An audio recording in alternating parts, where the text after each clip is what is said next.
اعوذ باللہ من الشیطان الرجیم بسم اللہ الرحمن الرحیم الحمد للہ رب العالمین الحمد للہ الذی هو الاول والآخر والظاہر والباطن وله الملک وله الحمد یحیی ویمیت ویحیی وهو حي لا يموت بيده الخير وهو على كل شيء قدير والصلاة والسلام على النبي الأمي القرشي الهاشمي المكي المدني الأبتحي التهامي العبد المؤيد والرسول المسدد المصطفى الأمجد المحمود الأحمد حبیب الہ العالمین سیدنا و مولانا ابی القاسم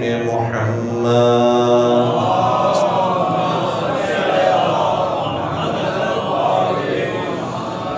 وعلى اہل بیتہ الطیبین الطاہرین المعصومین المظلومین الذین اذهب اللہ عنہم الرجس وطہرہم تطہیرا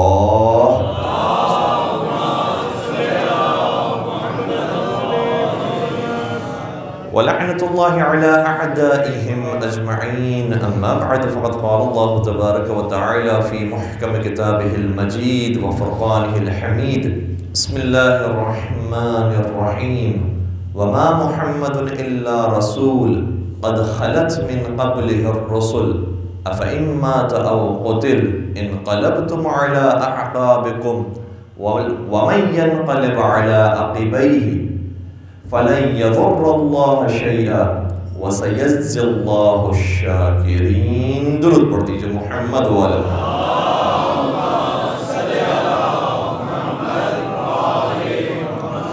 عزیزان گرامی قدر، آج ہمارے خمسہ مجالس کی دوسری گفتگو ہے اور جہاں تک ہماری اطلاعات ہے کہ جمادی الثانی کا چاند دکھائی نہیں دیا گیا، لہٰذا آپ کی زحمت مزید بڑھے گی اور انشاءاللہ ثواب مجلس جناب سید کائنات میں مزید اضافہ ہوگا، اور ہم آپ کی خدمت میں 5 راتوں کے لیے حاضر خدمت رہیں گے۔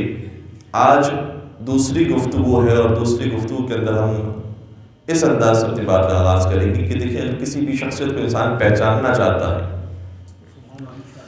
اور کما حق اس کی معرفت حاصل کرنے کی کوشش کرنا چاہتا ہے تو تقریباً 4 سے 5 طریقے ایسے ہیں کہ جس سے اس کی حقیقت کا پتہ چل سکتا ہے۔ ایک تو یہ ہے کہ انسان سامنے ظاہری طور پر کسی شخص کو دیکھتا ہے، اس کے انداز سے، اس کی شکل سے، اس کے لباس سے متاثر ہوتا ہے، کہتا ہے بڑا اچھا انسان ہے، لیکن یہ اس کی حقیقی معرفت نہیں ہے، کیونکہ حقیقی معرفت اس وقت کہلائے گی کہ جب لباس سے انسان نہ پہچانے، کردار سے انسان پہچانے۔ تو 4 سے 5 طریقے ایسے ہیں کہ جس سے ہم حقیقت تک پہنچ سکتے ہیں۔ پہلا طریقہ یہ ہے کہ اگر کسی بھی انسان کو پہچاننا ہو کہ وہ کیسا ہے کیسا نہیں ہے، یہ دیکھیں کہ کیا اس کے بارے میں اللہ نے کچھ فرمایا ہے، کیونکہ جب اللہ فرمائے گا تو اس کے ماضی، حال اور مستقبل کو دیکھ کر فرمائے گا۔ اللہ ہماری طرح جذباتی نہیں ہے کہ شوق میں آ کر کسی کے انداز کو، کسی کے ظاہر کو دیکھ کر کسی کے بارے میں کچھ بھی فرما دے، نہیں، پروردگار جو فرماتا ہے اس کی حقیقت کو پہچان کر فرماتا ہے۔ دوسرا طریقہ یہ ہے کہ اگر ہمیں اللہ کا فرمان اس کے بارے میں نہیں ملتا ہے تو یہ دیکھتے ہیں کہ کیا رسول اللہ کا کوئی فرمان ملتا ہے، تو رسول بھی جب فرمائیں گے تو اپنی خواہشات نفسانی کے مطابق نہیں فرمائیں گے، بلکہ رسول بھی وہی فرمائیں گے کہ وَمَا يَنْتِقُ عَنِ الْهَوَىٰ إِنْ هُوَ إِلَّا وَحْيٌ يُوحَىٰ، یہ رسول وہ ہے جو اپنی ہوا و ہوس کی وجہ سے کچھ نہیں کہتا ہے، وہی کہتا ہے جو وحی الہی کے مطابق ہوگا۔ تو پھر ہمیں دوسرے مرحلے میں دیکھنا ہوگا کہ رسول اللہ نے ان کے بارے میں کیا فرمایا ہے۔ تیسرے مرحلے میں الحمدللہ ہم مکتب اہل بیت کے ماننے والے اسی طریقے سے اعتبار کرتے ہیں کہ جیسے اللہ کے کلام کا، رسول اللہ کے کلام کا اعتبار کرتے ہیں، وہ یہ ہے کہ ان کے بارے میں 12 اماموں نے کیا فرمایا ہے، تو پتہ چلے گا کہ اس کی شخصیت کیسی ہے۔ اصحاب کے بارے میں بھی ہو سکتا ہے کہ پتہ چل سکتا ہے کہ اگر اصحاب کے بارے میں یہ فرمایا ہے تو اس کا مطلب کوئی معتبر آدمی ہے۔ چوتھا طریقہ یہ ہے کہ اگر ہمیں اللہ کا کلام بھی نہیں مل رہا، معصومین کا کلام بھی نہیں مل رہا، تو پھر یہ دیکھتے ہیں کہ علماء کرام اور دانشور حضرات اس شخص کے بارے میں کیا کہتے ہیں، تو اس سے پتہ چلے گا کہ اس کی شخصیت کیسی ہے۔ اور پانچواں طریقہ اور اہم ترین طریقہ یہ بھی ہے کہ اگر ہمیں کسی کا کوئی کلام نہیں مل رہا ہے، دوستوں کا بھی، محبوں کا بھی کوئی کلام موجود نہیں ہے، تو ایک اور طریقہ بھی ہے پہچاننے کا کہ یہ دیکھیں کہ دشمنوں نے ان کے بارے میں کیا کہا۔ تو دشمنوں کے اعترافات سے بھی پتہ چل جائے گا کہ اچھا یہ اس لیول کی شخصیت تھی کہ حتیٰ دشمن بھی اعتراف کرتا تھا ان کی فضیلت کا۔ یہ 5 طریقے ہیں، اور انشاءاللہ ہم رفتہ رفتہ کوشش کریں گے کہ ہر طریقے پر گفتگو کریں۔ آج بنیادی گفتگو ہے تو بات خدا کے کلام سے، کہ خدا نے حضرت فاطمہ زہرا سلام اللہ کے بارے میں کیا فرمایا۔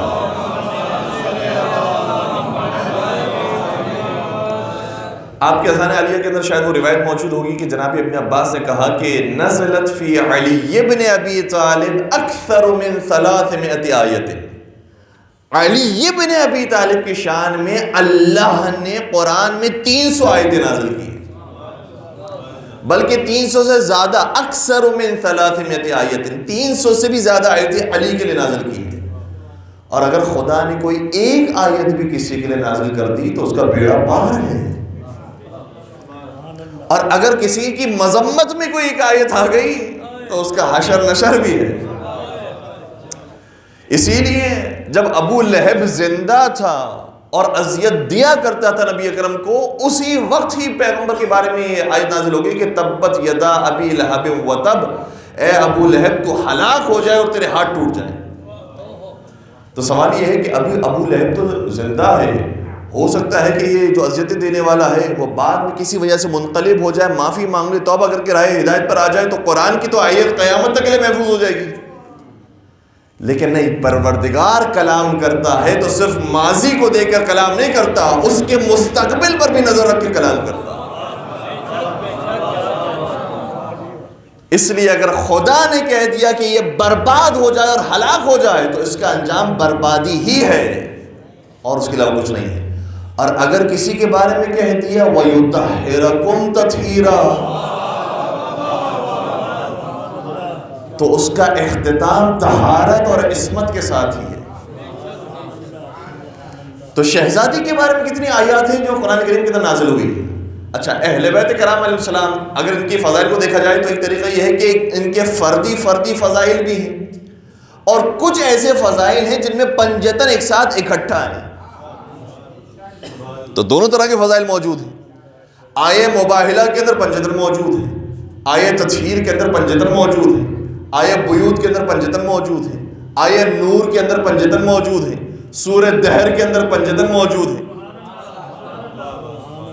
اور یہ واقعی وزنی فضائل ہیں جو ہمارے عام مسلمانوں کو نہیں معلوم ہے۔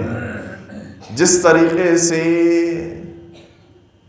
جناب سیدہ کے اوپر جلتا ہوا دروازہ گرایا گیا ہے اور وجود سیدہ کو دروازے سے ڈھانک دیا گیا ہے، آج بھی فضائل سیدہ کے اوپر دھول ہی موجود ہے، اور کوئی ان دھول کو ہٹا کر کتابوں کا مطالعہ کرنے والا نہیں ہے، اور کوئی نکالنے والا نہیں کہ فضائل جناب سیدہ کس قدر بیان ہوئے ہیں قرآن اور احادیث کے اندر، دیکھنے والا نہیں ہے۔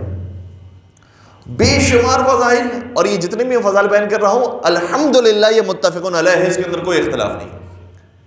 ہم رمضان ٹرانسمیشن میں جاتے ہیں تو وہاں پر ایک چینل ہے جس میں آغاز ہوتا ہے تلاوت قرآن کریم کے ساتھ۔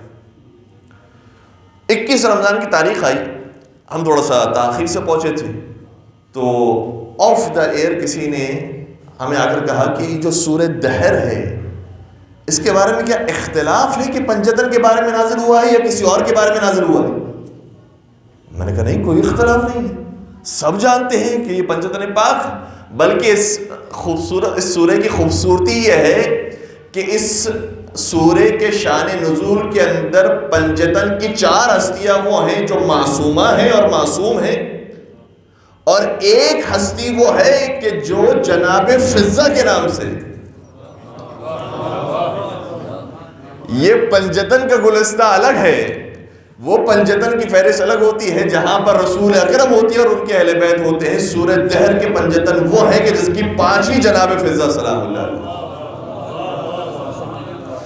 تو یہ پنجتن پاک کی شان میں نازل ہوا ہے, اس کے اندر کوئی اختلاف نہیں ہے. تو کہا کہ آپ چونکہ دیر سے آئے تھے, ہمارے پاس جو مولوی صاحب موجود تھے, ہم نے ان سے پوچھا کہ ہم آغاز کرنا چاہ رہے ہیں, 21 رمضان کی تاریخ ہے, تو مولا متقیان کی بھی فضائل موجود ہے سورہ دہر کے اندر, اس لیے سورہ دہر سے ہم پروگرام کا آغاز کریں گے. تو ہم نے ان سے آ کر پوچھا کہ یہ متفق علیہ ہے, آپ کے پاس بھی یہ روایت موجود ہے؟ تو انہوں نے کہا کہ نہیں, یہ اختلافی بات ہے, آپ اس سورے سے آغاز نہیں کیجیے گا, کنفرم نہیں ہے کہ یہ پنجتن کے بارے میں ہے یا نہیں. میں نے کہا کمال ہو گیا. جزاک اللہ.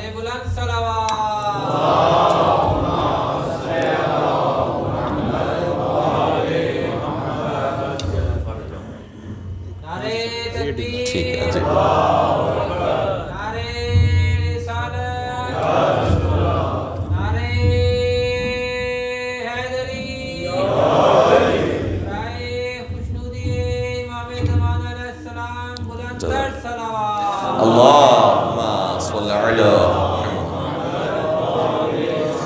ہم نے کہا کہ کوئی اختلاف نہیں اس حوالے سے. اور جس مولوی صاحب نے کہا تھا, میں نے کہا کہ کیا آپ کے پاس کوئی دوسری روایت موجود ہے؟ تو کہا کہ مجھے نہیں پتا کہ موجود ہے یا نہیں ہے. میں نے کہا اگر کوئی جھوٹی سے جھوٹی روایت میں بھی نام موجود ہو کہ یہ سورہ پنجتن کے علاوہ کسی اور کے بارے میں آئے تو دکھائیے. سرچ کرتے رہے پورے پروگرام کے اندر, لیکن کوئی ایک روایت بھی نہیں ملی کہ یہ سورہ کسی اور کے بارے میں آیا ہو. سب جانتے ہیں کہ یہ سورہ صرف پنجتن پاک کی شان میں آیا ہے. اور ظاہراً علامہ امین نے کتاب الغدیر کے اندر لکھا ہے کہ ہمارے پاس 30 اہل سنت ریفرنسز موجود ہیں کہ یہ سورہ صرف پنجتن کی شان میں نازل ہوا.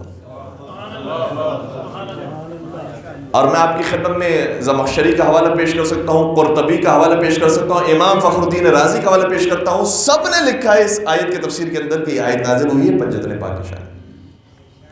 تو کچھ فضائل جناب سیدہ کائنات کے ایسے ہیں کہ جو مجموعی فضائل ہیں جس کے اندر پورے پنجتن شامل ہیں, اور کچھ آیتیں ایسی ہیں کہ جو بطور خاص جناب سیدہ کے لیے آئی ہیں. کیا قرآن نے نہیں کہا کہ بسم اللہ الرحمن الرحیم انا اعطیناک الکوثر فصل لربک وانحر انا شانئک هو الابتر. مزاج پروردگار تبدیل ہو رہا ہے. وہ حبیب, وہ رسول جو 24 گھنٹے نماز پڑھا کرتا تھا, ہر وقت عبادت کے اندر ہوا کرتا تھا, اتنی نمازیں پڑھتا تھا کہ پروردگار کی جلالت کو جوش آیا اور کہا کہ یا ایھا المزمل قم اللیل الا قلیلا. اے چادر اوڑھنے والے میرے حبیب, نماز کے لیے اٹھا کر مگر کم اٹھا کر. لیکن جب تحفہ پروردگار فاطمہ کی صورت میں آ گیا, پھر فرمایا انا اعطیناک الکوثر فصل لربک وانحر. جب کوثر ہم نے تجھے عطا کر دیا, اب نمازوں کے اندر کثرت کرنا شروع کر.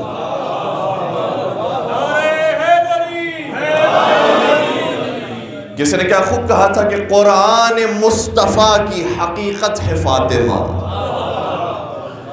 قرآن مصطفیٰ کی حقیقت ہے فاطمہ. معراج میں جو اتری وہ آیت ہے فاطمہ. جن کو معلوم ہے کہ شہزادی کی آمد کا سلسلہ کیسے یہاں اس دنیا کے اندر تیار ہوا ہے, کیسے تشریف آوری ہوئی ہے شہزادی کی دنیا کے اندر, معراج میں جو اتری وہ آیت ہے فاطمہ. ہے عالمین کے لیے رحمت رسول پاک, اور خود رسول کے لیے رحمت ہے فاطمہ.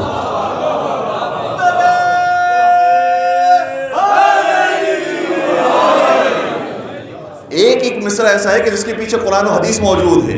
کیا قرآن نے نہیں فرمایا وَمَا أَرْسَلْنَاكَ إِلَّا رَحْمَةً لِّلْعَالَمِينَ, اے رسول ہم نے آپ کو عالمین کے لیے رحمت بنا کر بھیجا ہے. اور پھر حدیث ہمیں کہتی ہے کہ بیٹا اپنے باپ کے لیے نعمت ہوتا ہے, بیٹی اپنے باپ کے لیے رحمت ہوتی ہے. تو رحمت للعالمین کے لیے جو ذات رحمت ہے اسے فاطمہ کہتے ہیں. اور سنیے گا, ہے عالمین کے لیے رحمت رسول پاک, اور خود رسول کے لیے رحمت ہے فاطمہ. حسنین ماں کے قدموں میں بیٹھے ہیں اس لیے جنت کے شہزادوں کی جنت ہے فاطمہ.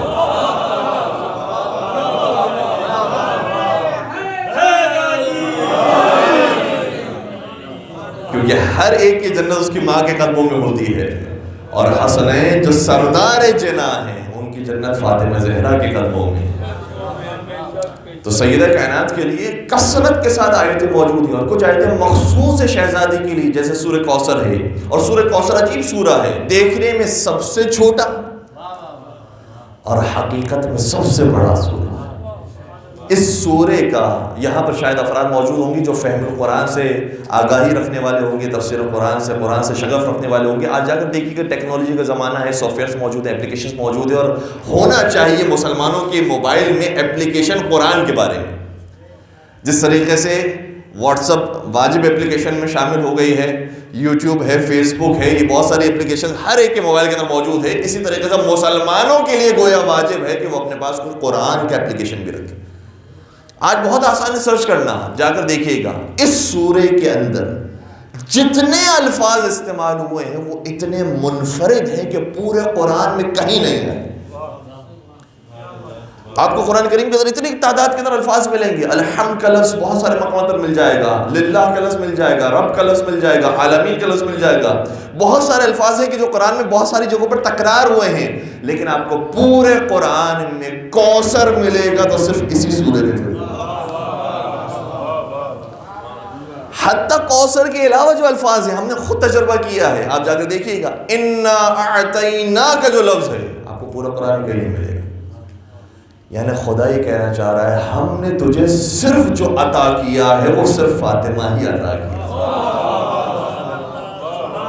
یہ عطا پروردگار ہے. شاید اسی لیے حضور فاطمہ کو بیٹی ہونے کی وجہ سے احترام نہیں دیا کرتے تھے. اگر بیٹی ہونے کی وجہ سے احترام دیا جاتا اور اس لیے رسول کھڑے ہو جایا کرتے تھے، ہاتھوں کا بوسہ دیا کرتے تھے، اپنی جگہ پر بٹھایا کرتے تھے، تو پھر یہی عمل ہر امام کو اپنی بیٹی کے لیے کرنا چاہیے تھا. کم از کم ہر امام کو تو کرنا چاہیے تھا جو رسول نے عمل کر کے دکھایا ہے.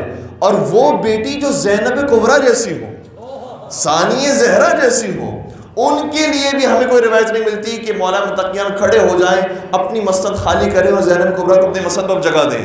اس کا مطلب یہ ہوا کہ یہ بیٹی کے لیے باپ کا عمل نہیں ہو رہا ہے. پھر کیوں عمل ہو رہا ہے؟ اس لیے عمل ہو رہا ہے کیونکہ قرآن نے کہا ہے خدا نے اپنے حبیب کو فاطمہ عطا کی ہے. اور جو چیز عطا کی جائے وہ اس وقت ہوتی ہے کہ جب انسان کے پاس استحقاق نہ ہو لیکن تحفتاً دے دی جائے. جو مستحق ہونے کے بعد ملتی ہے اس کو تحفہ نہیں کہا جاتا. ویسے انسان مستحق ہے، میں نے محنت کی ہے، میں کسی ڈگری کو حاصل کروں گا، میں مستحق ہوں اس چیز کا. لیکن اگر انسان مستحق نہ ہو، کوئی بڑھ کر ایک تحفہ دے دے تو پھر تحفہ دینے والے کا بھی احترام ہوتا ہے، اس تحفے کا بھی احترام ہوتا ہے. سیدہ کائنات چونکہ پروردگار کی طرف سے اپنے حبیب کو تحفہ تھا، اس لیے خدا کے شکرانے کے طور پر جب جب فاطمہ آتی تھی حبیب اپنے مقام سے کھڑے ہو جائے.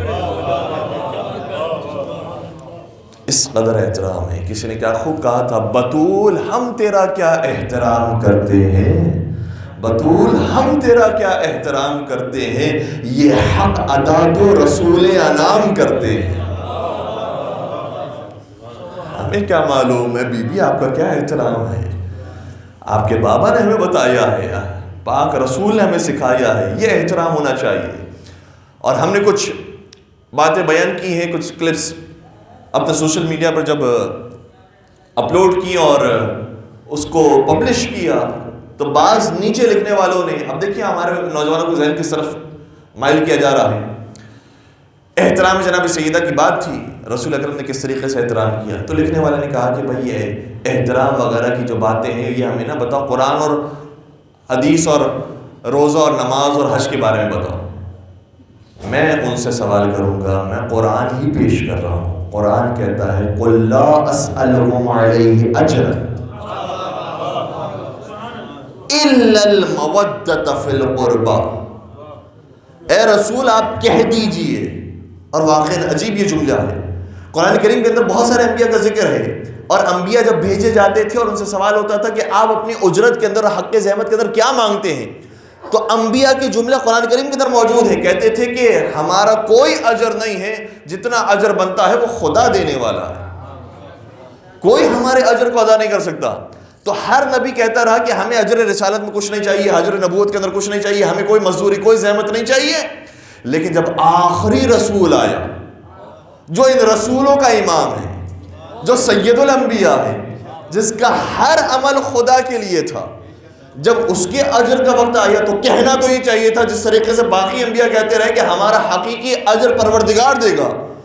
لیکن خدا کی طرف سے آواز آئی، قل، آپ کہیے کہ لا اسألکم علیہ اجرا، میں تم سے کوئی اجر کا سوال نہیں کرتا، الا المودۃ فی القربى، مگر مجھے یہ اجر دے دو کہ میرے قربا سے محبت اختیار کرو. کتنی عظیم آیت ہے یہ کہ رسول نے حتیٰ یہ بھی نہیں کہا کہ اے میرے ماننے والو، اے میرے کلمہ گویو، بس میرا اجر یہ ہے کہ میرے دین پر عمل کر لو. یہ بہت بنیادی بات تھی، یہ کہہ دیتا کہ نہیں، قرآن کے اندر آیت بنا کر بھیجا ہے. نہ خدا نے کہا کہ نمازیں مانگو، نہ روزے مانگو، نہ حج زکوٰۃ مانگو، نہ اپنی زیارت مانگو، نہ اپنی محبت مانگو. کمال ہو گیا.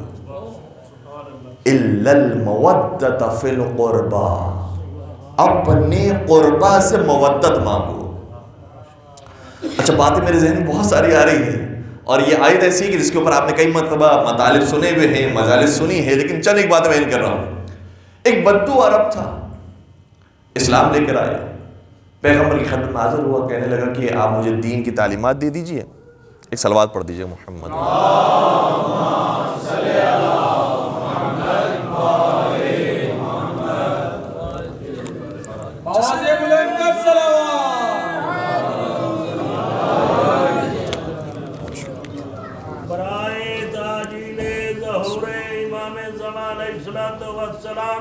بلند صلوات.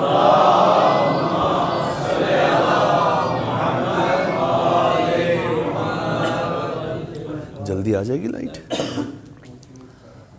آواز بلند تر صلوات. اللہم صلی علی محمد. ماشاءاللہ، مولا سلامت رکھے. تو ہم یہ عرض کر رہے تھے کہ ایک بدو عرب تھا، مسلمان ہو گیا، پیغمبر کی خدمت میں آیا، کہا کہ آپ تعلیمات دین اسلام سے ہمیں آگاہ کیجیے. پیغمبر اکرم نے اسے تعلیمات سکھائی. جب سیکھنے کے بعد جانے لگا تو بدو عرب تھا، لیکن اتنا غیرت مند تھا، اتنا شریف تھا، کہنے لگا یا رسول اللہ، میں نے آپ کا وقت لیا ہے تو میں آپ کو کچھ پیش کرنا چاہتا ہوں، میں آپ کو حق زحمت دینا چاہتا ہوں. پیغمبر نے اس وقت ارشاد فرمایا، قل لا اسألکم علیہ اجرا، میری کوئی اجرت نہیں ہے مگر یہ کہ میرے قربا سے محبت کرو. اچھا، جو آیت ہے اس میں یہ لفظ نہیں آیا ہے الا المودۃ فی قرابتی، کہ میرے قرابت داروں سے محبت کرو، بلکہ آئے فی القربہ، رشتہ داروں سے محبت کرو. اب وہ بیچارہ سادہ سا بدو سا عرب تھا، وہ کہنے لگا کہ رشتہ داروں سے محبت کا آپ نے حکم فرمایا ہے، میں ضرور رشتہ داروں سے محبت کروں گا، لیکن مجھے واضح کر دیجئے کہ میں اپنے رشتہ داروں سے محبت کروں یہ آپ کے رشتہ داروں سے محبت کروں. باقاعدہ سراح سے اس سے سوال کیا، قرابتی ام قرابتک، میں اپنے رشتہ داروں سے محبت کروں گا تو آپ کو اس کا صلہ مل جائے گا، یہ آپ کے رشتہ داروں سے محبت کروں. پیغمبر نے فرمایا قرابتی، میرے رشتہ داروں سے محبت کرو. اور پھر فرمانے لگے کہ ہاں، میرے چلے جانے کے بعد میرے قربا کے اوپر ظلم ڈھایا جائے گا. جیسے یہ لفظ سنا اس نے، کہنے لگا کہ خدا کی لعنت ہو ان لوگوں پر جو آپ کے چلے جانے کے بعد آپ کے قربا کو ستائیں گے. اور ویسے پیغمبر کبھی بھی اس طرح کے جملوں کے اوپر آمین نہیں کہا کرتے تھے، کسی کو اپریشیٹ نہیں کیا کرتے تھے کہ کسی کو لعنت بھیجی جا رہی ہے، کسی کو برا بھلا کہا جا رہا ہے. لیکن جیسے یہ دعا کی، پیغمبر نے فرمایا آمین، خدا کی لعنت ہو ان لوگوں پر کہ جو میرے قربا کو پریشان کرنے والے. اور میں درخواست کروں گا اپنے بھائیوں سے جو اپنے آپ کو اہل سنت کہتے ہیں، اور ہم بھی حقیقی معنوں میں اہل سنت ہیں، یہ ان لفظوں کی بحثوں میں انسان نہ پڑے. مطلب کیا ہے اہل سنت کا اور مطلب کیا ہے شیعہ کا؟ شیعہ کہتے ہیں پیروکار کو، اور جو علی کا پیروکار ہوتا ہے اسے شیعہ علی کہتے ہیں.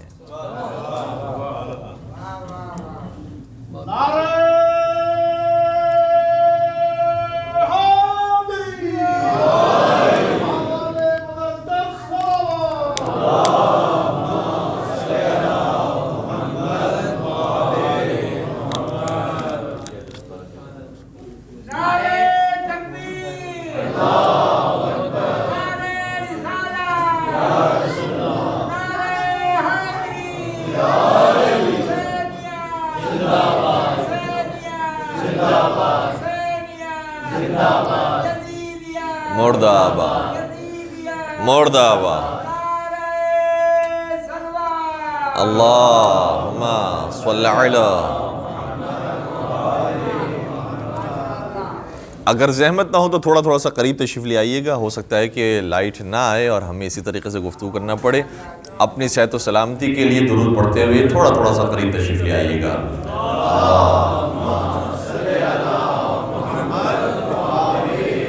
ماشاءاللہ، مولا آپ کو سلامت رکھے، خوش رہے۔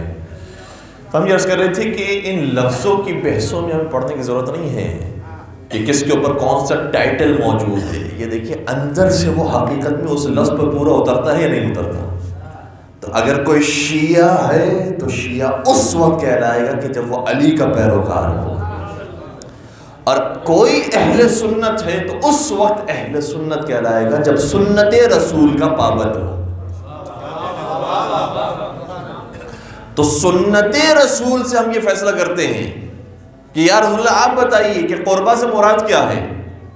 وہ افراد کے جو ہر وقت یہ سوال کرتے ہیں کہ اس میں رسول نے کیا کیا ہے، رسول نے کیا فرمایا ہے، رسول کی حدیث کیا ہے، میں آپ کی خدمت میں رسول کی حدیث بیان کر رہا ہوں، پوری گارنٹی کے ساتھ بیان کر رہا ہوں، اور الحمدللہ جتنا اس ادنا سے طالب علم کا مطالعہ ہے اس مطالعے کی روشنی میں بیان کرنے کی کوشش کر رہا ہوں کہ آپ کوئی جھوٹی سے جھوٹی روایت بھی لے کر آ جائے جس میں پیغمبر نے فرمایا ہو کہ قربہ سے مراد فلاں اور فلاں،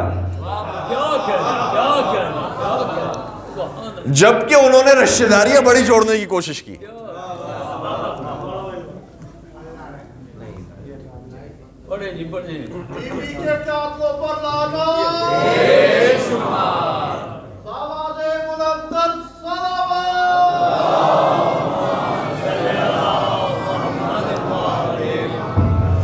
تو عرض یہ ہم کر رہے تھے کہ انہوں نے قرابت داری جوڑنے کی بڑی کوشش کی ہے، قرابت جوڑنے کی کوشش کی ہے، لیکن اس کے باوجود بھی کسی جھوٹی سے جھوٹی روایت کے اندر بھی نہیں ملتا کہ نبی نے فرمایا ہو کہ یہاں قربہ سے مراد فلاں اور فلاں ہے۔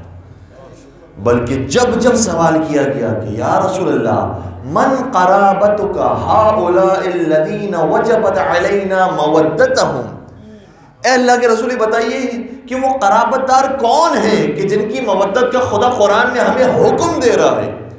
تو بار بار نبی اکرم نے فرمایا علی و فاطمہ و ابناہما، ان قربا سے مراد علی مرتضیٰ ہے، فاطمہ زہرا ہیں، امام حسن علیہ السلام اور امام حسین علیہ السلام۔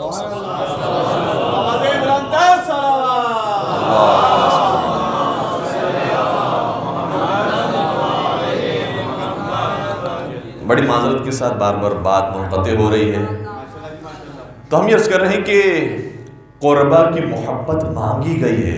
یہ نہ کہیں کہ یہ ہماری جو نمازیں ہیں، روزے ہیں، یہ سب سے زیادہ امپورٹنٹ ہے۔ کس نے کہا؟ روایات کے اندر یہ آیا ہے کہ سب سے بنیادی چیز ولایت اہل بیت ہے۔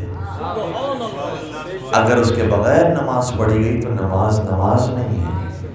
امام شافعی یہ فرماتے ہیں کہ کیسے ہو سکتا ہے کہ میں آل محمد سے محبت نہ کروں جبکہ خدا نے نماز میں حکم دیا ہے کہ تمہاری نماز اس وقت تک مکمل نہیں ہوگی جب تک اپنے تشہد کے اندر آل محمد پر درود و سلام نہ بھیجو۔ تو نماز اللہ کی ہے، لیکن اللہ جوڑتا ہے اپنے والوں کو اپنی عبادت کے ساتھ، کہ میری عبادت اس وقت مکمل نہیں ہوگی جب تک محمد اور آل محمد کا نام نہ آ جائے۔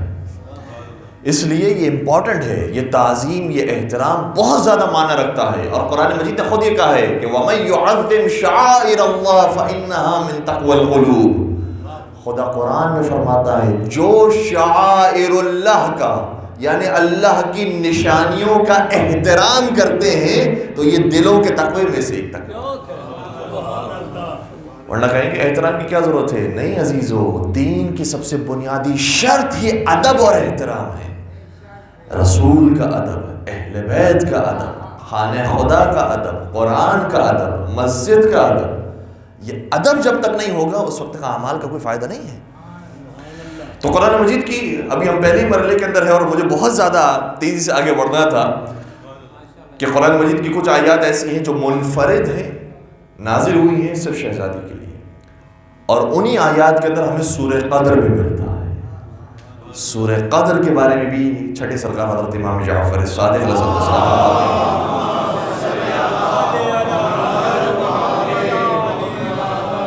فرماتے ہیں کہ لیلہ سے مراد فاطمہ ہے اور قدر سے مراد اللہ ہے. یعنی اِنَّا أَنزَلْنَاهُ فِي لَيْلَةِ الْقَدْرِ، ہم نے قرآن کو اللہ کی فاطمہ کے گھر میں نازل کیا. وَمَا أَدْرَاكَ مَا لَيْلَةُ الْقَدْرِ، اور تم کیا جانو کہ اللہ کی فاطمہ کیا ہے. لیلۃ القدر خیر من الف شہر. دیکھیں ہمیں اور آپ کو اجازت نہیں ہے کہ جس کا جو مرضی آئے قرآن مجید کی آیتوں کی تفسیر کرے. اس کی اجازت ہے تو یا رسول کو ہے یا ان کو ہے کہ جن کے بارے میں قرآن یہ کہتا ہے کہ ہم نے انہیں علم عطا کیا. ان کے پاس اجازت ہے کہ وہ قرآن مجید کی تفسیر کریں. چھٹے سرکار اس آیت کی تفسیر میں فرماتے ہیں لیلۃ القدر خیر من الف شہر، یہ ایک رات ایسی ہے جو 1000 مہینوں سے بہتر ہے. فرمایا وہ ایک رات فاطمہ زہرا ہے اور 1000 مہینوں سے مراد بنی امیہ کی 1000 مہینوں کی حکومت ہے. فرمایا ایک فاطمہ کی محنت اور زحمت ان 1000 مہینوں کی بنی امیہ کی حکومت پر غالب آ جائے گی. جیسے جیسے زمانہ گزرے گا حکومت انہوں نے کی ہوگی لیکن نام فاطمہ کا دنیا میں پھیلے گا. کیوں؟ کیونکہ پروردگار ظاہری جسموں پر حکومت کرنے والوں کے ناموں کو باقی نہیں رکھتا، دلوں پر حکومت کرنے والوں کے ناموں کو باقی.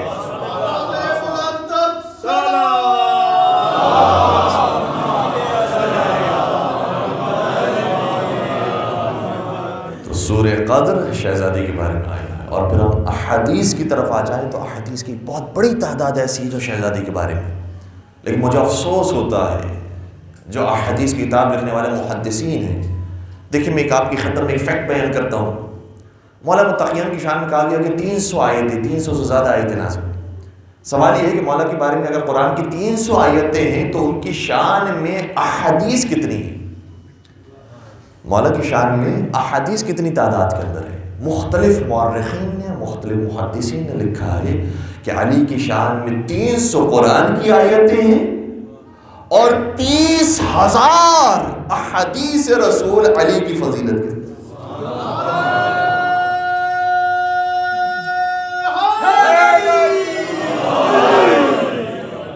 یعنی کیا مطلب ہو گیا؟ 100 گنا زیادہ.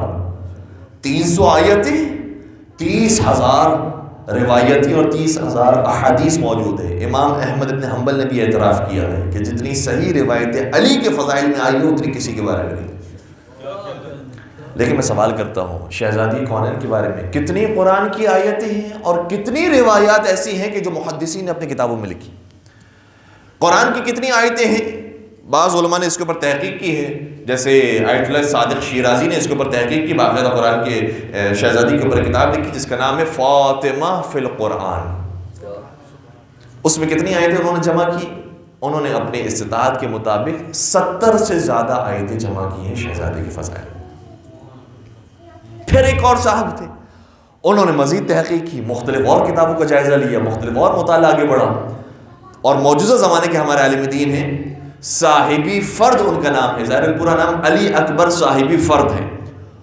انہوں نے کتاب لکھی 135 نور فاطمہ کے بارے میں. اور 135 کا عدد بھی بڑا خوبصورت ہے. فاطمہ کا عدد ہی بنتا ہے 135. 135 آیتیں شہزادی کے بارے میں. اب ہم فرض کرتے ہیں کہ یا 70 ہے یا 135 ہے یا اس سے زیادہ ہے یا اس سے کم ہے. ابھی ہم اعتدال والا عدد لیتے ہوئے 100 آیتیں فرض کرتے ہیں کہ 100 آیتیں شہزادی کے بارے میں ہیں. تو مجھے اندازہ کر کے بتائیے گا کہ کتنی احادیث شہزادی کے بارے میں ہونی چاہیے. وہاں 300 تھی تو 30,000، یہاں 100 ہے تو 10,000. 10,000 روایات کم از کم شہزادی کے بارے میں ہونی چاہیے. لیکن جو ہمارے برادران کے سب سے معتبر کتاب اور سب سے بڑے محدث امام بخاری رحمۃ اللہ علیہ، انہوں نے جب کتاب لکھی اور باب ماندہ باب مناقب فاطمہ، تو اس باب کے اندر صرف انہوں نے 2 روایتیں بیان کی. محسوس کر رہے ہیں افسوس کا مقام کیا ہے؟ صرف 2 روایت. مگر میں اپنے بھائیوں سے کہوں گا کہ کم از کم امام بخاری کی حد تک ہی تو مان لو. ہے میرے ساتھ ساتھ یہ تھک گئے؟ امام بخاری کی حد تک بھی مان لو تب بھی ہم نے اور تم میں فاصلہ نہیں ہے. کیوں؟ کیونکہ امام بخاری نے جو 2 روایتیں بیان کی ہے وہ بڑی کمال کی ہے. اور جب باب باندھا ہے تو اس سے پہلے دیگر افراد کے بھی باب باندھے گئے ہیں. مختلف صحابہ کے، خلفاء کے، ازواج کے، سب کے باب باندھے گئے ہیں کہ ان کے بھی مناقب، ان کے بھی فضائل. لیکن ہر ایک کے نام کے آگے انہوں نے لکھا ہے، امام بخاری کی میں کتاب سے دیکھ کر آپ کی خدمت کر رہا ہوں، انہوں نے ہر ایک کے نام کے آگے لکھا ہے رضی اللہ عنہ، رضی اللہ عنہ، رضی اللہ عنہ. لیکن جہاں شہزادی کا نام آیا تو باب کے اوپر لکھا ہے باب مناقب فاطمہ علیہ السلام.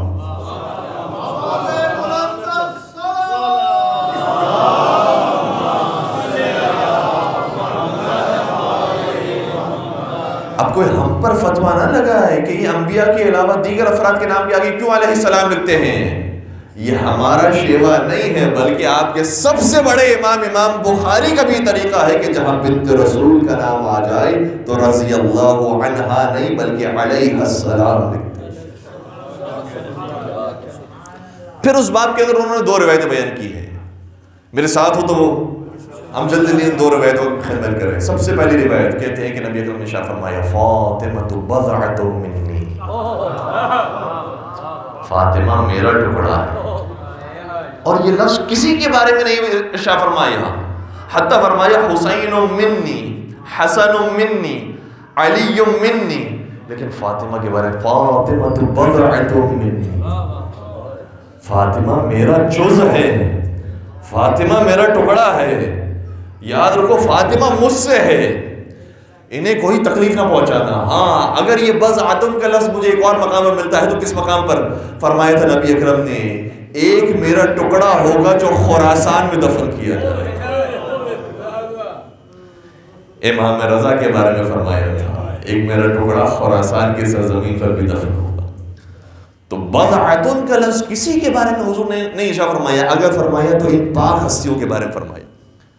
اور کیا آگے فرمایا؟ فمن اغضبها اغضبنی. یہ حضور کا جملہ ہے جو رسول کو خوش کرنا چاہتا ہے اور رسول کی ناراضگی سے پرہیز کرنا چاہتا ہے. نبی نے فرمایا اور جس نے فاطمہ کو غضبناک کیا اس نے مجھے غضبناک کر دیا. جس نے فاطمہ کو اذیت دی اس نے مجھے اذیت دی. میں کہوں گا یا رسول اللہ آپ کی پیاری سی شہزادی ہے، آپ کی اتنی دختر نیک اختر ہے، اتنے فضائل آپ نے بیان کیے ہیں، کیسے ہو سکتا ہے کہ کوئی ناراض کرے؟ آپ خوش کرنے کی باتیں کیجئے، آپ مسرت کی باتیں کیجئے، آپ ہنسنے مسکرانے کی باتیں کیجئے. نبی نے یہ نہیں فرمایا اس روایت کے اندر کہ جو میری بیٹی کو خوش کرے گا وہ مجھے خوش کرے گا. نہیں فرمایا جو میری بیٹی کو راضی کرے گا وہ مجھے راضی کرے گا. کہا کہ جو میری بیٹی کو ناراض کرے گا. گویا رسول جانتے تھے راضی کرنے والے اتنے نہیں ہوں گے جتنا ناراض کرنے والے ہوں گے. اس لیے میں ناراض کرنے والوں کے لیے کہہ رہا ہوں جو میری بیٹی کو ناراض کرے گا وہ مجھے ناراض کرے گا. اور افسوس کا مقام یہ ہے جب امام بخاری سے ہم سوال کرتے ہیں کہ بتائیے نبی نے یہ کس وقت ارشاد فرمایا تھا. ظاہر سی بات ہے کہ کوئی موقع محل ہوگا، ایسے تو نہیں ہے کہ انسان خواب سے بیدار ہو اور یہ جملے ارشاد فرما دیے. نہیں، حضور سرور کائنات کا جملہ ہے، حکیمانہ جملہ ہے، اس کے پیچھے کوئی مصلحت موجود ہے، کوئی بیک گراؤنڈ موجود ہے. اے امام بخاری صاحب آپ بتائیے کہ اس کے پیچھے واقعہ کیا تھا جس کی وجہ سے پیغمبر نے ارشاد فرمایا. اس واقعے کو بیان کرنے سے پہلے میں آپ کی خدمت میں مختلف اور کتابوں سے بیان کرتا ہوں کہ پیغمبر نے یہ جملہ کس وقت ارشاد فرمایا. بہت جلدی خود ہم نے جب تحقیق کی تو تقریباً 15-18 مقامات ایسے ہیں کہ جس موقع پر نبی اکرم نے فرمایا. اور یہ خود 15-18 مقامات ہمیں بتا رہے ہیں کہ پیغمبر نے ایک مرتبہ نہیں کہا تھا، بار بار کہا کرتے تھے فاطمہ بضعۃ منی، یہ میرا ٹکڑا ہے، یہ میرا ٹکڑا ہے. کس موقع پر ارشاد فرمایا؟ جنگ خندق ختم ہو گئی. جنگ خندق کے اندر ایک مسلمان ایسا تھا، جب خندق کا واقعہ ہو گیا کفار وہاں سے آئی تھا مکہ سے، واپس لوٹ کے چلے گئے، عامر بن عطوۃ کو تحقیق کر دیا گیا. لیکن جو مدینہ کے اندر یہودی تھے انہوں نے بھی مکے کے کافروں کا ساتھ دیا تھا. تو پیغمبر اب پلٹے ان یہودیوں کی طرف، بنی قریظہ سے ان کا تعلق تھا، آئے ان کی طرف اور کہنے لگے تم نے خیانت کی ہمارے ساتھ، تم نے ہم سے وعدہ کیا تھا کہ اگر ہمارے خلاف جنگ ہوگی تو تم کسی کا ساتھ نہیں دو گے، تم نے کیوں ان کا ساتھ دیا ہے؟ لہذا تمہیں سزا ملے گی۔ جب یہ سزا کا وقت آیا تو ایک صحابی ایسے تھے جو گئے ان کے پاس اور کہنے لگے کہ کیا بات ہے، اب تمہیں سزا برداشت کرنی پڑے گی۔ پیغمبر بھی ساتھ ساتھ موجود تھے۔ یہودیوں کی چونکہ اس صحابی کے ساتھ کچھ تعلقات تھے، اور محترم صحابی جناب ابو لبابہ، ان کے چونکہ تو کچھ تعلقات تھے، اس لیے انہوں نے جا کر خبر دے دی پیغمبر کو، اگر تم نے اجازت دی کہ پیغمبر اپنے حساب سے فیصلہ کرے تو تم سب کے بارے میں فیصلہ کریں گے، سارے مردوں کو قتل کر دیا جائے۔ اس لیے پیغمبر سے کہنا کہ ہمیں تھوڑا سا ریلیف دے دیں اور ہمیں تھوڑی سی تخفیف دے دیں، ہم توبہ کرتے آئندہ یہ کام نہیں کریں گے۔ اور اگر پیغمبر تسلیم نہ کریں تو کسی اور صحابی کو کہنا کہ وہ تمہارے بارے میں کوئی حکم کرے، تاکہ وہ تمہارے لیے سپورٹ میں تھوڑی سی ہلکی سی سزا رکھیں۔ یہودیوں کی بات سمجھ میں آ گئی۔ جب سزا کا وقت آیا کہا یا رسول اللہ آپ اتنے رؤوف اور کریم اور مہربان اور رحیم ہیں، تو ہم یہ چاہتے ہیں کہ سعد ابن معاذ ایک اور صحابی ہیں وہ ہمارے بارے میں فیصلہ کریں۔ پیغمبر نے کہا مجھے کوئی مسئلہ نہیں، سعد فیصلہ کریں گے۔ سعد ابن معاذ جن کی یہودیوں سے پہلے دوستی رہی تھی وہ آگے بڑھے اور کہنے لگے چونکہ مجھے بنایا گیا ہے وکیل اور چونکہ مجھے فیصلہ کرنے والا بنایا گیا ہے، اس لیے میں فیصلہ کرتا ہوں کہ سارے یہودیوں کو اس خیانت کی وجہ سے قتل کر دیا۔ اب یہودی اور پریشان ہو گئے کہ ہم نے خود ہی ان کو بنایا تھا قاضی اور یہی ہمارے گلے پڑ گئے، اور ہے قرآن کے اندر آیت موجود ہے کہ ان کو قتل کر دیا گیا۔ لیکن ابو لبابہ نے جو جاسوسی کی تھی اور جا کر یہودیوں کو اطلاع دی تھی کہ رسول تمہارے بارے میں یہ فیصلہ کریں گے، اس لیے رسول کو اپنا حاکم نہ بنانا، فلاں کو اپنا حاکم بنانا، اس کے جرم کے اندر وہ ہمیشہ اپنے آپ کو پشیمان رہتے تھے اور توبہ کیا کرتے تھے۔ اور اتنی زیادہ ان کو یہ خیانت بری لگی، قرآن نے کہا یہ خیانت اتنی زیادہ ان کو بری لگی کہ اپنے آپ کو مسجد کے ستون سے باندھ دیا۔ یہ ستون موجود ہے، اپنے آپ کو خود ہی اس ستون سے باندھ دیا۔ آج بھی جائیے مدینہ کے اندر مسجد نبوی جو پرانی مسجد ہے بہت چھوٹی سی، اس کے اندر ایک ستون موجود ہے جسے ستون توبہ کہا جاتا ہے، اور اس کا دوسرا نام ہے ستون ابی لبابہ۔ آج کل کی جو سعودی گورنمنٹ ہے انہوں نے اس ستون کے اوپر لکھا ہوا ہے ستون ابی لبابہ، یہ اس کا واقعہ ہے۔ انہوں نے اپنے آپ کو مان لیا، توبہ کرنے لگے کہ یا رسول اللہ مجھ سے بڑی غلطی ہو گئی، اور جب تک کہ اللہ مجھے یہ نہ کہہ دے کہ میری توبہ قبول ہے اس وقت تک میں یہاں سے نہیں اٹھوں گا۔ دیکھیں سچی توبہ انسان اگر کرنے کے لیے آئے تو ایسی توبہ کرتا ہے، باندھ دے رکھا اپنے آپ کو، صرف واجبات کے لیے، ضرورت کے لیے اپنے آپ کو آزاد کیا کرتے تھے اور پھر دوبارہ سے اپنے آپ کو باندھ لیا کرتے تھے۔ اتنے دنوں تک باندھ کر رکھا کہ خدا نے ایک آیت نازل کی کہ کچھ لوگ ایسے ہیں اعترفوا بذنوبہم، جنہوں نے اپنے گناہوں کا اعتراف کر لیا، ہم نے انہیں معاف کر دیا۔ رسول پر یہ آیت نازل ہوئی، اپنی بیٹی اپنی دختر اختر کو کہا اے زہرا جاؤ اور ابی لبابہ کو جا کر خبر دے دو کہ آیت نازل ہو گئی ہے، خدا نے تیری توبہ کو قبول کر لیا۔ توجہ رکھیے گا بات کہاں سے شروع ہوئی۔ بی بی آئی پورے حجاب کے ساتھ، پورے اعتماد کے ساتھ، آ کر کہا اے ابو لبابہ میرے بابا نے یہ خبر دی ہے کہ تیری توبہ کو خدا نے قبول کر لیا، اپنے آپ کو ان زنجیروں سے آزاد کر لیا۔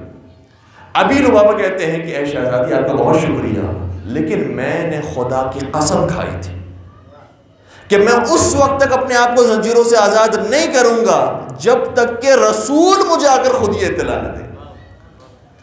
تو آپ اپنے بابا سے کہیے کہ آپ کے بابا آئیں اور مجھے خود یہ اطلاع دے دیں تاکہ میں اپنے آپ کو زنجیروں سے آزاد کر لوں۔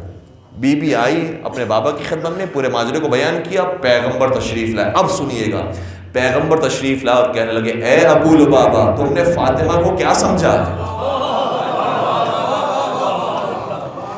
ان فاطمہ بضعۃ منی، فاطمہ میرا ٹکڑا ہے۔ اگر فاطمہ تجھے کوئی آ کر بات بتا رہی ہے یہ نہ سمجھ کے بطول کہہ رہی ہے، یہ سمجھ کے رسول کہہ رہے ہیں۔ فاطمہ اپنی مرضی سے کوئی کلام نہیں کرتی ہے، وہی کہتی ہیں جو حکم رسول کے مطابق ہوتا۔ کاش یہ بات سارے اصحاب تک پہنچ جاتی تو فاطمہ اگر باغ فتح کا سوال کرنے کے لیے آتی تو یہ جان لیتے کہ فاطمہ یہ طلب نہیں کر رہی ہے، خود مصطفیٰ ہے یہ طلب کرنے کے۔ یہ ہے فاطمہ زہرا، اس موقع پر فرمایا تھا۔ دوسرا موقع جب اصحاب کے درمیان پیغمبر موجود تھے، پیغمبر نے سوال کیا، اے میرے جانثارو یہ بتاؤ عورت کے لیے سب سے بہترین چیز کیا ہے؟ کسی نے کچھ کہا، کسی نے کچھ کہا، اور جب کسی کے جواب کو بھی پیغمبر نے قبول نہیں کیا، بعض روایتیں کہتی ہیں خود علی مرتضیٰ کھڑے ہوئے، بعض کہتے ہیں کہ سلمان، بعض کہتے ہیں کہ بلال۔ اور اگر علی مرتضیٰ بھی کھڑے ہوئے ہوں تو پھر پتہ چلتا ہے کہ جو خود باب منبر سلونی ہو، جو خطیب منبر سلونی ہے، جو باب مدینۃ العلم ہو، اگر وہ بھی دنیا والوں کے سامنے کوئی علمی سوال کرنا چاہے تو وہ کسی کے سامنے نہیں کرتا، اگر کرتا ہے تو یا رسول کے سامنے یا بطول کے سامنے۔ سبحان اللہ۔ یہ ہے معیار علم فاطمہ۔ آیا علی ابن ابی طالب شہزادی خدمت میں کہا کہ آپ کے بابا نے سوال کیا ہے کہ عورت کے لیے بہترین زیور کیا ہے؟ بی بی نے فرمایا بہترین زیور عورت کے لیے اللہ یرین الرجال ولا یراہن الرجال، عورت کے لیے بہترین زیور یہ ہے کہ کوئی نامحرم مرد اسے نہ دیکھے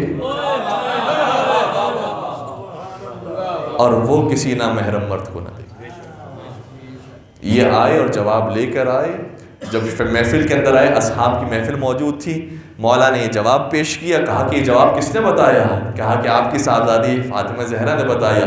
اس وقت اصحاب کے مجمع میں پیغمبر نے فرمایا اشہد انکی فاطمہ بضعۃ منی، میں گواہی دیتا ہوں کہ فاطمہ میرا ٹکڑا ہے۔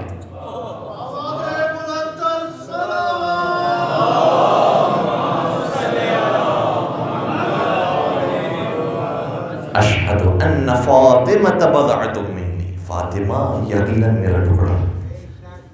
پھر عجیب بات یہ ہوگی کہ جیسا فرمایا تھا بی بی نے ویسا ایک مرتبہ ماجرا ہو بھی گیا۔ کہنے والے تو بہت اچھی اچھی باتیں کہہ کے چلے جاتے ہیں، لیکن سوال ہی پیدا ہوتا ہے کہ جو کہتے ہیں اس پر عمل کتنا کرتے ہیں۔ شاید ظاہراً جارج جردا کا یہ جملہ ہے نہج البلاغہ کے بارے میں، کہتے ہیں نہج البلاغہ کے اندر اور باقی کتابوں میں فرق ہے۔ باقی کتابیں اگر دیکھی جائیں اخلاقی نصیحتیں اس کے اندر بہت ملیں گی، اخلاقی واقعات اس کے اندر بہت ملیں گی، لیکن نہج البلاغہ جیسی کوئی بھی کتاب نہیں۔ کیوں؟ کہ اس لیے کہ جو اخلاقی کتابیں لکھنے والے ہوتے ہیں وہ باتوں کی حد تک تو بڑی اچھی باتیں لکھتے ہیں، لیکن خود ان کو چیک کیا جائے تو خود ان کی زندگی میں ان باتوں پر عمل نظر نہیں آتا۔ واحد نہج البلاغہ وہ کتاب ہے جتنی نصیحت علی نے کی ہے پہلے اس پر عمل کر کے دکھایا۔ تو علی ابن ابی طالب جس طریقے سے قول اور فعل ان کا ایک ہے، سوال کرتے ہیں شہزادی کیا آپ کا بھی قول و فعل ایک ہے؟ کیا کوئی ایسا واقعہ پیش آیا ہے؟ جی ہاں، ایک مرتبہ حضور شہزادی کے گھر پر تشریف لائے، ایک صحابی موجود تھے، نابینا صحابی تھے، بعض نے لکھا ہے کہ عبداللہ بن ام مختوم تھے، دکھائی کچھ بھی نہیں دیتا تھا۔ حضور کے ساتھ داخل ہونے لگے اور رسول سے کہا کہ کیا میں بھی آپ کے گھر کی طرف آ جاؤں، آپ جہاں جا رہے ہیں میں بھی آ جاؤں؟ تو حضور نے کہا کہ میری بیٹی موجود ہے، بیٹی سے پہلے میں اجازت لے لوں اس کے بعد تم آنا۔ حضور نے اپنی شہزادی سے اجازت لی، شہزادی نے فرمایا بابا جان میں پہلے حجاب کر لوں اور حجرے میں چلے جاؤں پھر آپ اجازت دیجیے گا۔ پیغمبر نے فرمایا بیٹی یہ نابینا ہے، یہ تجھے دیکھ نہیں سکے گا، تجھے گھبرانے کی ضرورت نہیں ہے۔ بیٹی نے اس کو جملہ شب فرمایا بابا جان یہ مجھے نہیں دیکھ سکتا لیکن میں تو اسے دیکھ سکتی ہوں۔ اس لیے بی بی حجرے میں چلے گئی اور اس محفل سے اٹھ گئی، وہاں پر موجود بھی نہیں تھی۔ اور پھر آگے یہ بھی جملہ شاہ فرمایا جو آج کل کے معاشرے کے لیے بڑا امپورٹنٹ ہے اور ہمارے خواتین نے اسے بہت معمولی سمجھ لیا ہے، فرمایا کہ اور یہ میری موجودگی کو محسوس بھی نہ کر سکے، میری خوشبو بھی محسوس نہ کر سکے، اس لیے میں یہاں سے اٹھ جاؤں۔ بہت ضروری ہے انسان ایسی محفلوں سے اجتناب کرے۔ مزے کی بات یہ ہے کہ جیسا واقعہ بی بی کے ساتھ پیش آیا تھا ویسا ہی پیغمبر کی دو ازواج کے ساتھ بھی پیش آیا۔ اب وہ دو کون تھی آپ تاریخی کتابوں میں دیکھیے گا، لیکن دو تھی۔ ایک نابینا صحابی آئے پیغمبر سے ملاقات کرنے کے لیے، وہ دو موجود تھی۔ جیسے نابینا صحابی آئے پیغمبر نے کہا کہ میں اپنے ازواج سے اجازت لے لوں پھر آنا۔ آئے اپنے ازواج کہ ایک نابینا صحابی مجھ سے ملنے کے لیے آنے والا ہے، آپ حجرے میں تشریف لے جائیے۔ وہ سامنے سے کہنے لگی یا رسول اللہ وہ نابینا ہے، وہ ہمیں نہیں دیکھ سکتا۔ پیغمبر نے فرمایا میں حکم دیتا ہوں کہ تم حجرے میں چلے جاؤ۔ اور انہوں نے کہا یا رسول اللہ یہ حکم ہم پر اپلائی نہیں ہوتا، کیونکہ ہم اس وقت نامحرم سے بچیں گے کہ جب وہ نامحرم اپنی نگاہوں سے ہمیں دیکھ سکے. جب وہ اندھا ہے ہمیں دیکھ ہی نہیں سکتا تو ہمیں اپنے آپ کو چھپانے کی ضرورت کیا ہے؟ تو فرق محسوس کر لیا آپ نے بضعۃ الرسول میں اور زوجۃ الرسول میں، ام ابیہا میں اور ام المومنین میں. ام ابیہا وہ ہوتی ہے کہ جو حکم رسول آنے سے پہلے مزاج رسول سے واقف ہوتی، اور وہ ہوتی ہے کہ حکم رسول آ جائے تب بھی اطاعت کرنے سے گریز کرتی ہے. درود پڑھ دیجئے محمد وعلیہ.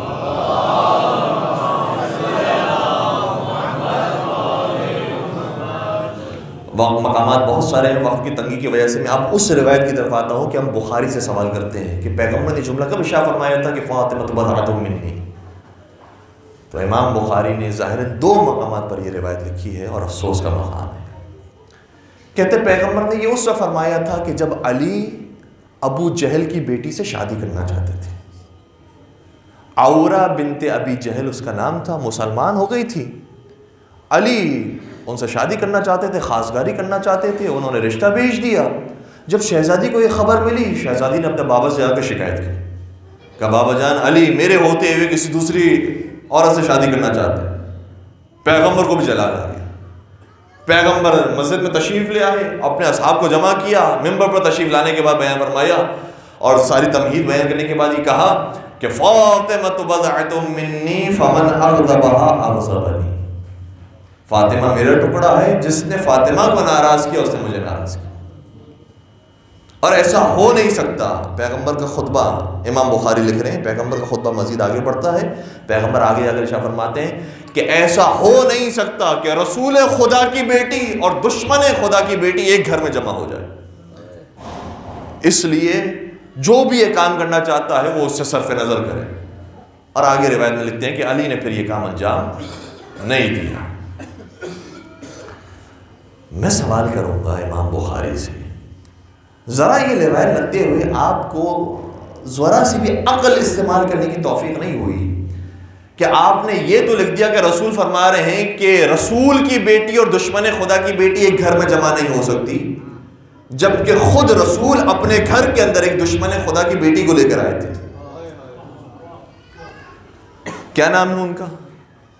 جناب ام حبیبہ بنت ابی سفیان. اس وقت تک تو ابی سفیان مسلمان نہیں ہوا ہے، اس وقت تک تو دشمن خدا ہے. خود ام حبیبہ سے پیغمبر شادی کر لیں اور پیغمبر کی بیٹی کے گھر کے اندر اگر دشمن خدا کی بیٹی آ جائے تو پیغمبر کو گوارا نہیں. عجیب بات ہے، پیغمبر کے خود کے گھر کے اندر گوارا ہے، پیغمبر کی بیٹی کے گھر کے اندر گوارا نہیں ہے. اور پھر یہ بھی عجیب بات ہے کہ حضور کا معیار یہ ہوتا تھا کہ اگر شادی کرنی ہے تو اس کے لیے معیار ہے ایمان اور اسلام. اگر اس کرائٹیریا پر پورا اترتا ہے تو کوئی حلال چیز کسی پر حرام نہیں ہو سکتی. فرض کیجئے، میں سارے سادات سے، سارے محبان اہل بیت سے معذرت کرتے ہوئے ایک فرضی مثال پیش کر رہا ہوں کہ وہ مسلمان عورت تھی، مولا متقیان اس سے شادی کرنا چاہتے تھے، مسلمان تھی، اس سے شادی کرنا جائز ہے. تو جو حلال محمد ہے وہ کسی کے لیے حرام نہیں ہو سکتا. ایسا کیسے ہو سکتا ہے کہ کسی کے لیے حرام کر دیا جائے اگر کوئی چیز حلال ہے؟ تیسری بات، جوابات بہت سارے. تیسری بات، خود آپ کی کتابوں کے اندر موجود ہے کہ علی وہ واحد رشتہ تھے اور علی وہ واحد مرد تھے کہ جن کے بارے میں خدا نے فرمایا ہے اے رسول اپنی بیٹی کا کسی سے نکاح کرنا تو صرف علی سے کرنا، ورنہ خلیفہ اول آئے ان کو ریجیکٹ کر دیا گیا، خلیفہ دوم آئے ان کو ریجیکٹ کر دیا گیا، عبد الرحمن ابن عوف آئے ان کو ریجیکٹ کر دیا گیا، بہت سارے بڑے بڑے قبیلوں کے افراد آتے رہے، سب کو ریجیکٹ کرتے رہے. کیا کہہ کر؟ یہ کہہ کر کہ میری بیٹی فاطمہ اس سے شادی کریں گی کہ پروردگار جس سے شادی کروانا چاہتا ہے. مجھے تو یہ بات سمجھ میں نہیں آئی کہ وہ خدا کہ جو انسان کے مستقبل سے واقف ہو، کیا اس کو پتہ نہیں تھا کہ علی کسی اور سے بھی پھر شادی کریں گے اور یہ بات سیدہ کو ناگوار گزرے گی، اس لیے سیدہ سے شادی ہی نہ کروائی جائے؟ جب خدا اتنا مطمئن ہے کہ یہ علی ہیں، یہ صاحب تطہیر ہیں، یہ آئے مباہلہ کے اندر انفسنا کی منزل پر ہے، یہ یؤثرون علی انفسہم ولو کان بہم خصاصہ کی منزل پر ہے۔ ان کی شان میں 300 سے زیادہ آیتیں ہیں۔ جب خدا اتنا مطمئن ہے کہ علی جیسا کوئی جوان نہیں ہے تو پھر بعد میں کسی کو پریشان ہونے کی ضرورت کیا ہے؟ رسول اور خدا کا عمل جدا جدا نہیں ہو سکتا۔ اگر خدا مطمئن ہے تو رسول کو بھی مطمئن ہونا چاہیے، دونوں کے اندر اختلاف نہیں ہو سکتا۔ ہم ساری چیزوں کو آنکھ بند کر کے قبول کرتے ہیں۔ اب آئیے گا نتیجے کے اوپر، اس پر میں بات کو مکمل کر دوں گا۔ ہم نے کہا کہ ہم نے مان لیا صحیح بخاری کی اس روایت کو بھی کہ ٹھیک ہے بفرض محال علی ابن ابی طالب نے نعوذ باللہ ابو جہل کی بیٹی سے شادی کرنے کے لیے قدم اٹھایا اور پیغمبر کو یہ بات ناگوار گزری، پیغمبر منبر پر آئے، فرمایا فاطمہ بضعۃ منی فمن اغضبها اغضبنی، جس نے فاطمہ کو ناراض کیا اس نے مجھے ناراض کیا۔ جبکہ علی کے لیے کام حلال اور جائز تھا، لیکن چونکہ فاطمہ ناراض ہوتی تھی، توجہ، کیونکہ فاطمہ ناراض ہوتی تھی تو علی وہ جائز کام بھی فاطمہ کی خاطر چھوڑ دیتے ہیں اور رسول کے اس فرمان کا پاس رکھتے ہیں کہ فاطمہ کو کسی طریقے سے ناراض نہ کیا جائے، جبکہ کہ وہ کام جائز بھی ہے۔ تو پھر میں سوال کروں گا کہ اگر پھر نبی کے چلے جانے کے بعد کوئی فاطمہ کا ناجائز مال لینے کی کوشش کرے، فاطمہ کا جو مال ہے اس کو ناجائز طریقے سے لینے کی کوشش کرے اور وہ حرام بھی کر رہا ہو، گناہ بھی کر رہا ہو، فاطمہ پھر ناراض بھی ہو جائے، تو فاطمہ کی ناراضگی کی وجہ سے علی نے تو وہ کام چھوڑ دیا تھا۔ اگر ہم مان بھی لیں کہ وہ اس کے لیے کام کرنا جائز بھی تھا، لیکن فاطمہ اگر ناراض ہو رہی تھی تو حق یہ بنتا تھا کہ باغ فدق پھر فاطمہ کے سپرد کر دیا۔ حق یہ بنتا ہے کہ فاطمہ کو ناراض نہ کیا جائے۔ اتنی امپورٹنس ہے فاطمہ کی رضامندی اور ناراضگی کی۔ آئیے اب اس نتیجے پر، آئے فاطمہ، بابا کے چلے جانے کے بعد تیرا کوئی خیال نہ رکھا گیا۔ اے فاطمہ، آپ کو دربار میں جانا پڑا، آپ پہ تو صرف ایک حکم کافی ہونا چاہیے تھا۔ یہ عاشقین رسول ایسے ہیں کہ رسول کے کہیں منہ مبارک بھی دیکھ لیتے ہیں تو اس کو بھی حفاظت سے رکھتے ہیں۔ رسول کا اگر کہیں لباس دیکھ لیں اس کو حفاظت سے رکھتے ہیں۔ رسول کی تلوار دیکھ لیں، رسول کی زرہ دیکھ لیں، رسول کے امامے کو دیکھ لیں، سب کو حفاظت سے رکھتے ہیں، اس کو چومتے ہیں، اس کا احترام کرتے ہیں، لیکن خون رسول کا کوئی احترام نہیں کرتا۔ کوئی آ کر بتاتا فاطمہ فاطمہ نہیں ہے، یہ بضعۃ الرسول ہے، یہ سمجھو رسول تمہارے سامنے آ گئے۔ اللہ اکبر، اے فاطمہ آپ کا کوئی خیال نہ رکھا گیا۔ بعض ایسے تھے کہ جنہوں نے خیال کیا اور ان میں سے ایک نام ہمیں بلال کا ملتا ہے۔ بلال نے جب اسے تب ہوتا ہوا دیکھا، کہنے لگا کہ میں نے قسم کھائی ہے کہ میں نبی کے چلے جانے کے بعد اب کسی کے لیے اذان نہیں دوں گا۔ بلال نے مدینہ چھوڑ دیا۔ مختلف روایات ہیں، ایک روایت کے مطابق شام چلے گئے، ایک روایت کے مطابق مدینہ کو ترک کیا لیکن کسی اور مقام پر چلے گئے، یہاں تک کہ شہزادی کا ایک مرتبہ دل چاہا کہ اپنے بابا کے زمانے کو یاد کرو، جب بابا کے زمانے میں آذانیں سنا کرتی تھی اس آذان بلالی کو سنو۔ کسی کے ذریعے پیغام بھجوایا، اے بلال تمہیں فاطمہ آواز دے رہی ہے، آؤ دوبارہ سے آؤ اور میرے بابا کے زمانے کی آذان سناؤ۔ جیسے ہی فاطمہ زہرا کا حکم بلال کے پاس پہنچا، بلال جانتے تھے فاطمہ فاطمہ نہیں ہے، بضعۃ الرسول ہے۔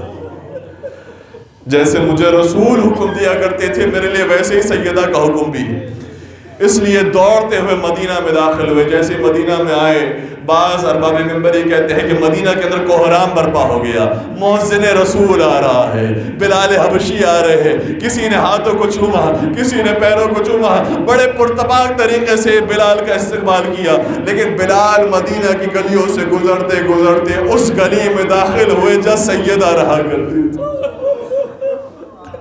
در سیدہ پر آ کر سلام بلوایا، کہا مجھ تک یہ صدا پہنچی تھی کہ آپ نے مجھے یاد کیا ہے، بی بی حکم فرمائیے میں کیا آپ کے لیے خدمت کر سکتا ہوں؟ بی بی نے پیغام بھجوایا، اے بلال ویسی آواز کے اندر ایک مرتبہ آذان سناؤ جیسے میرے بابا کے زمانے میں تم آذان دیا کرتے تھے۔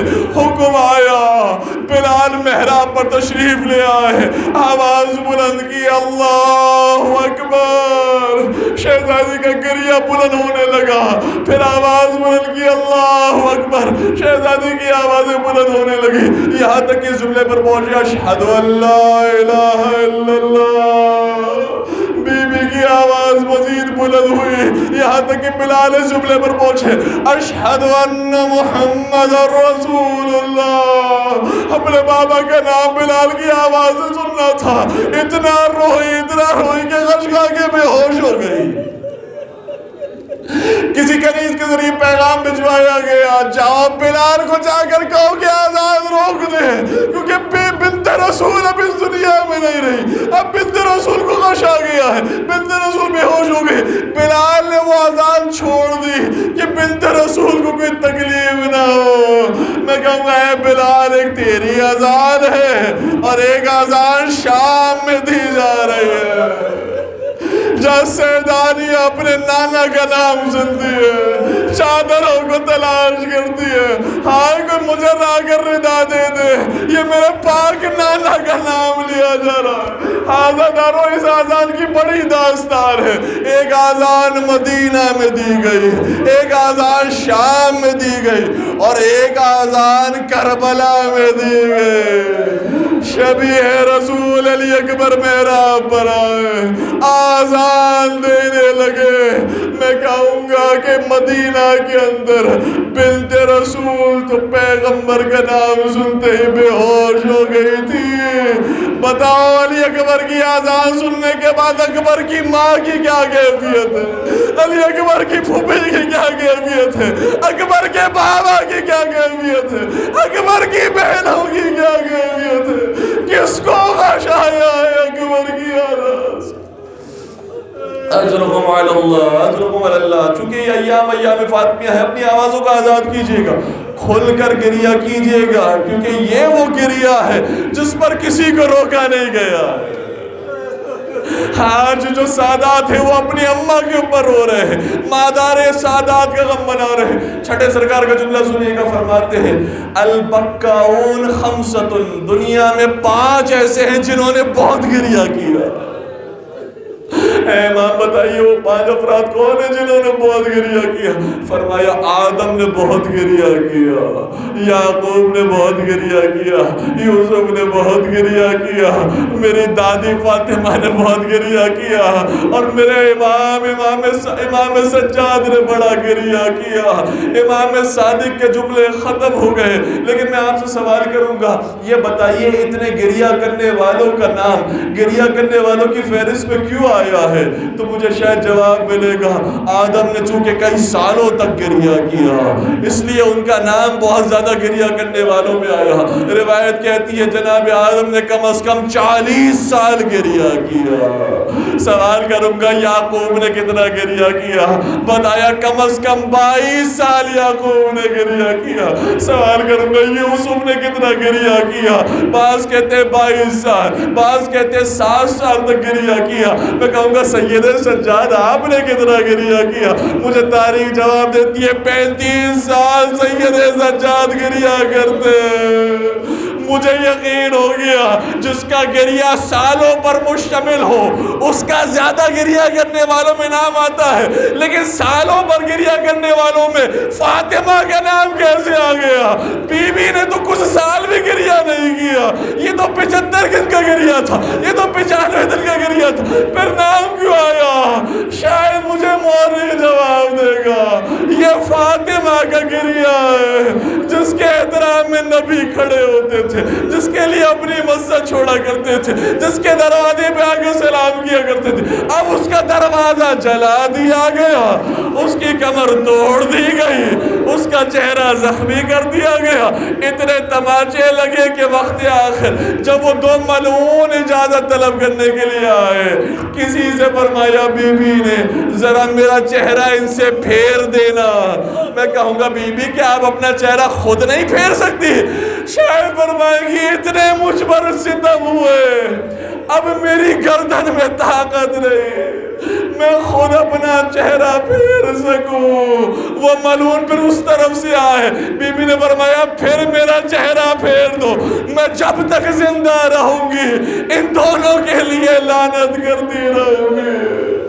میں کہوں گا اے بی بی یہ آپ کی قسمت تھی, بابا کے جانے کے بعد آپ نے خوب گریہ کیا, اور وہ آپ کی پوتی سکینہ کی قسمت تھی, بابا کے جانے کے بعد روتی تھی تو تماچے پڑتے تھے, کسی کے تازیانے لگتے تھے, کسی کے دھرے لگتے تھے, وہ بچی زندگی بھر پھر گریہ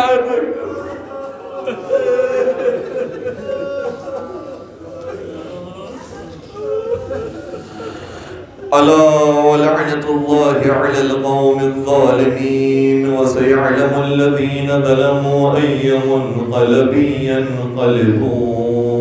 پالنے والے ان کو نہکار آنکھوں سے جو آنسو جاری ہوئے, رومال حضرت سیدہ کائنات میں جگہ نصیب فرما. پالنے والے ہمارے اس قلیس عبادت کو اپنی بارگاہ میں قبول منظور فرما. تمام حاضرین مجلس کی جائز شرعی حاجات کو پورا فرما. پروردگار بانیان مجلس کی نیک توفیقات میں اضافہ فرما. ان آنسو کے صدقے میں ہم سب کو جنت البقیع کی زیارت سے مشرف فرما. چار معصومین کی زیارت نصیب فرما. جو فرش شدہ پرانے والے مومین تمام کے رزق مادی اور معنوی میں اضافہ فرما. اس محبت اور عقیدت کو اپنی اولاد منتقل کرنے کی توفیق عطا فرما. پالنے والے دنیا جہاں کے اندر محبان اہل بیت جہاں جہاں آباد ان کی جان مال عزت و آبرو کی حفاظت فرما. پروردگار موت سے پہلے قبر زہرا پر صائبہ دیکھنا نصیب فرما. پالنے والے اگر یہ ظالمین قابل ہدایت ہے تو ان کی ہدایت فرما, قابل ہدایت نہیں تو انہیں نیست و نابود فرما. مظلومین عالم کی نصرت اور حمایت فرما. بالخصوص 12 جنار کوئٹہ, فلسطین, لبنان, ایران, عراق, شام, جہاں جہاں مظلومین موجود تمام کی نصرت فرما, اور تمام مظالم سے انتقام کے لیے اپنی آخری حجت امام عصر و زمان کے ظہور میں تعجیل فرما. ہمیں کے عوام انصار شمین محبین شمار فرما. ربنا تقبل منا انك انت السميع العليم وتب علينا انك انت التواب الرحيم برحمتك يا ارحم الراحمين.